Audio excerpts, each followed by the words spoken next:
classic counter pick. The Lucian into the Galio will be the matchup. On the hens, as it always does. Back to come in from Chovy as he is going to flash the Justice Punch. Miru taking a lot of damage back, however, as it's going to be a BF Sword first Lucian, by the way. Chovy going to get ulted. They don't get the turret, however, as he manages to cleanse. There's the heroic entrance, as he might actually be able to pick one up. Final spark, and that will be the kill going over to Carrier. Viper now in trouble as the Peacemaker goes over. Lehens at about 100 somehow. Not sure what happened there, maybe tanking the turret for a little bit too long, as there's the light binding, and Pyosik, he's going to come in. Not going to find the Q there, as the ulti comes forward. Sleep comes down, the flash from Miru, flash forward from Pyosik, magical journey, but it's Carrier that grabs the kill in the end. Yeah, not going to get the bounces. You know, it's an interesting pick because teams like DRX will use it as this engage is not going to work out. They'll use it, and they're so good with the pick because they're so mechanically skilled that it makes it look really strong. But it's especially strong when you can get so much free farm like this. Well, Dudu trying to go aggressive here, but he throws out the OK. Swell Seed not going to land. There's the flash forward. Dudu picks up the solo kill. And now Pyosik's doing his best to take him down, I believe. Oh, no! It doesn't happen! And Tribute's going to get all of his health back. Double kill 1 versus 2. As his teammate is going ballistic. Whoa, okay, Youngjae just comes in. That is a reckless swing indeed, as Pyosik, he has to flash to get out of the way once again. Swell Seed seemingly doing nothing as Doran up towards the top side is at least able to take down the turret. I love that. As Lehens gets chunked, but he should be able to have some of his Coco that isn't actually Coco with this skin, which is unfortunate. Youngjae throws Shelly down in her natural habitat. I like it. That's distracting, I suppose. Yeah. There's the engage, but Mikhail's again. Yeah, Tempered Fate lands onto Pyosik, as there's the final spark over 4 members as Doran dives into the backline. Lehens now out of the fight. Viper as well, and it's a 4v3. Carrier grabs the kill on the Olaf. Now Dudu's running away. Oh, Doran, that was so sexy, and over the wall with the ulti as well. Flash out from Viper as Miru's trying to Justice punch his way out of there. The taunt may be something he doesn't want to do because of these auto attacks coming out of Chovy. Love the Mikhail's pickup, assuming that Carrier's positioning is going to be good, because it means that anyone can sort of tank the arrow. As Dudu goes in, Flash Cyclone is going to land. Pyosik finds some distance, as now Chovy culling off to the side. Exhaust goes through though, and Deft is caught out. Now Chovy could be in trouble. Tries to dash into the Tempered Fate, but he can't do it now. Doran, it's his job to finish this one off. Ash is going to go down first. Carrier trying to desperately to keep the Akali alive, as now the health bar so low. Pyosik dashing on in. He gets his passive on everyone. They've got low health bars. The Akali grabs another kill. Shuriken backflip. Dudu going to go down. Now it's the snare that's going to land. And no! The Zhonya's is going to do it. Carrier, does he have the damage? And I just don't think the answer is going to be yes, as Miru's able to wander this one around. But the Yakety Sacks certainly have been queued, as that is one hell of a light binding as well.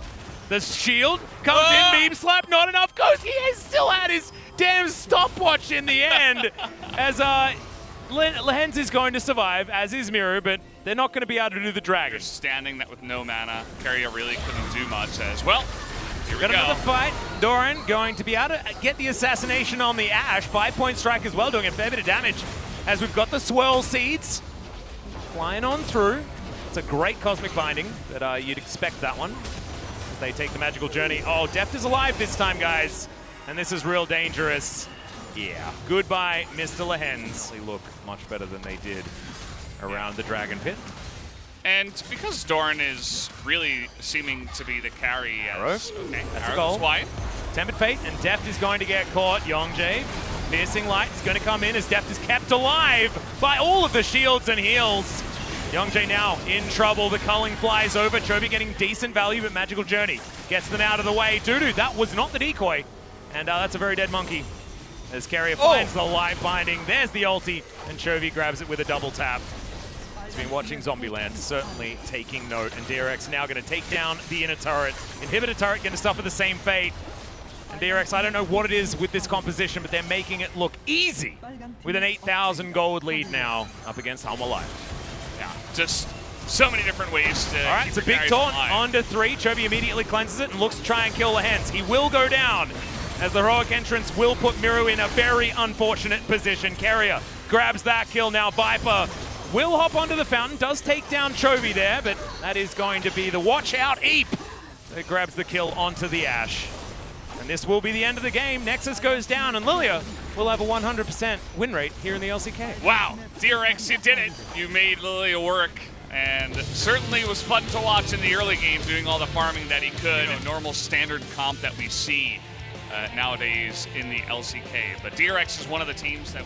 Welcome back everybody to the analyst test of the second match of Friday night. It was DRX versus Hana Life Esports. DRX picked up a win in Game 1 and we had the first Lilia game in the LCK. Yes, finally. It was a very entertaining game, but I'm not really sure why they picked Lilia.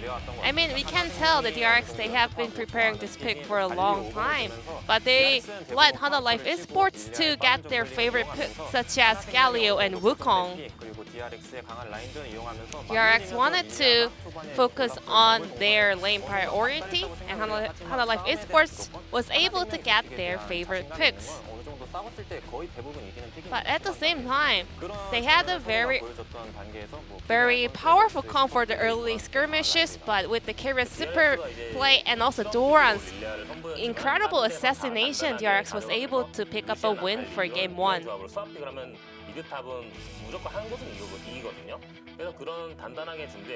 So, Hana Life Esports, they were always wanting to get this Galio pick, so DRX was ready to counter it with the Lucian pick in the mid lane. Because we had the first Lilia game in the LCK, let's take a look at their pathing. So she started at the Raptor camp, skipping the above camp, and then she went to the second Raptor camp. This is because Hyosik had this idea and information about Olaf's jungling path.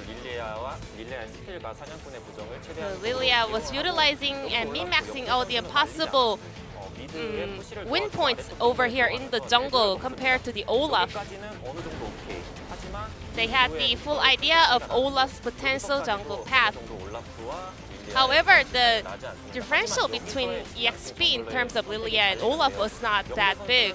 But this is where those two players go for a different choice. So Lilia was looking for a counter jungling, but Olaf was now rotating to the lanes, looking for some possible ganks. However, Lucian had such a high lane priority all throughout the early game.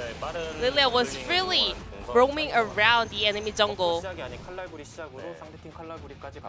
He started on his, or rather she started on her Raptor camp and then counter jungle the enemy Raptor camp, and he, with her relatively fast clear spin, she was able to pick up all the camp on the side of red side as well. Doran was really smart and intelligent over here. Two of the solo laners on the side of Hana Life Esports used their TP for that Dragon Try. And Hana Life Esports, they had to rotate some of their players for the side lanes.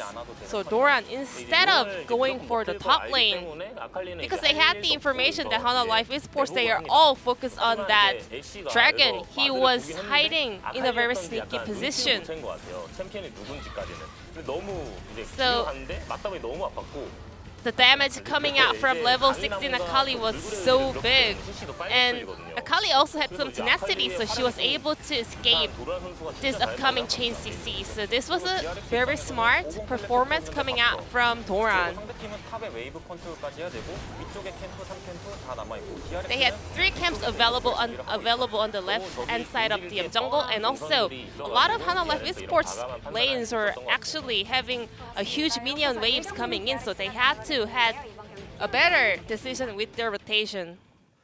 It's time to check the player of the game, but Pon thinks that it's definitely not Lilia, and he was right. It was Kyria on Lux.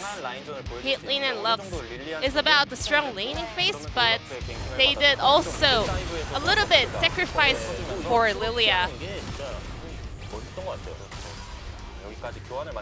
This was an even trade with that super support coming from Kyria on the bottom side. And these days, it's really hard to see Lux popping off like this, but Well, I mean, his skill usage and also his usage of the active items was also on point. When Keria was the academy player, he had a very high win rate on this pick as well. So a lot of people were expecting to see this Lux support coming in from DRX. Doran and Keria was the best players here in this game on the side of DRX. With their strong lane priority, Lilia was able to freely have the jungle pathing that she wanted. Because Quan said he thought that Doran and Lux was the best players, we can tell why. We saw the split votes over to the top side as well. Now let's move on to game number 2, DRX versus Hana Life Esports.